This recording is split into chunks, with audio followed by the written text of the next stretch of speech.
we are having plenty of the attributes for each and every of the tag, but there are some attributes which are common for all of the tags. Almost all of the tags can utilize that attribute. So that attributes are called global attributes, which can be used by almost all of the tags. So now we are going to discuss about the global attributes. So there are four global attributes. So the first one is our class. So if I just consider a tag P, then we can include both the four of the attributes inside that, because as I said, it is a global attribute. You can include that in any of the tag. So I am just using the P tag here. So inside that I can include the class tag and I can name it hi. So what does this class tag will be used? Why we use this class tag means we will be using this class tag when we are learning the CSS. So we are targeting the class elements and we are styling that. So if we are having a 10 paragraph with the same class name hi, then we can just target all of that P, that is paragraph tag, and we can change the font style or font color. All of that we can do that by using CSS. So for that reason we are using class. So this is the first global attribute. So now we are having another global attribute, so that is ID equal to h. So ID is also similar to the class, but there is some difference between the class and ID. So let me say a simple example. You are a student. Yes, you will be having more than 50 students in a class. Means multiple tags can have the same class name. So multiple students, about 50 students can have the same class, but each and everyone will be having a unique ID, that is unique USN number or unique roll number, whatever, that will be unique.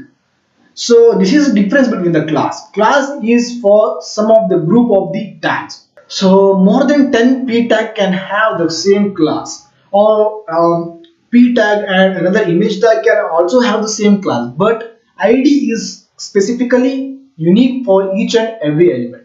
So if you are using ID, then it will be really useful when you are learning JavaScript. So for CSS we almost use class, but we can also use IDs. So this is about the class and ID. These are the two global attributes. Now let's go to the third global attribute, that is lang. The lang attribute just displays that it is a language. So it will just tell the browser that the language which we are writing the content. So if you are writing it in English or if the content is in English, then will use lang as in, or if it is in India's English, then it will be IM. So it is not that much important at present, because the browser will automatically detect that, but you can include, if you include or not, it will be going to nothing to do with your website. So now I have created the lang, but it will be useful when you are trying to learn more about the SEO. So now we are having another tag, that is the fourth tag, that is dir, that is dir.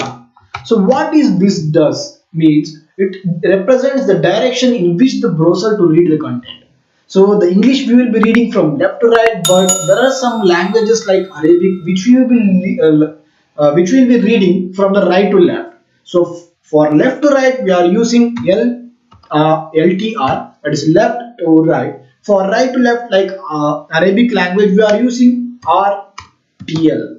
So this is about the four global attributes which can be used commonly in all of the tags. But in HTML, please keep in one thing in mind, that HTML is mainly for providing the content to the website. It is not for styling the website. So many people will try to style the website by using the HTML. So I don't think that is really good way. It's my opinion. And if you're having another opinion, just comment it down, because I think HTML is only for content, creating content, and CSS is for styling. So we need to do the work of the programming language specified to it. So we should not try to do something different from the programming language to which it has been developed. So CSS has been developed to style and HTML has been developed to provide the content to the web page. So please keep in mind about that. So if you have different ideology, then please comment it down. So let's understand all of that now.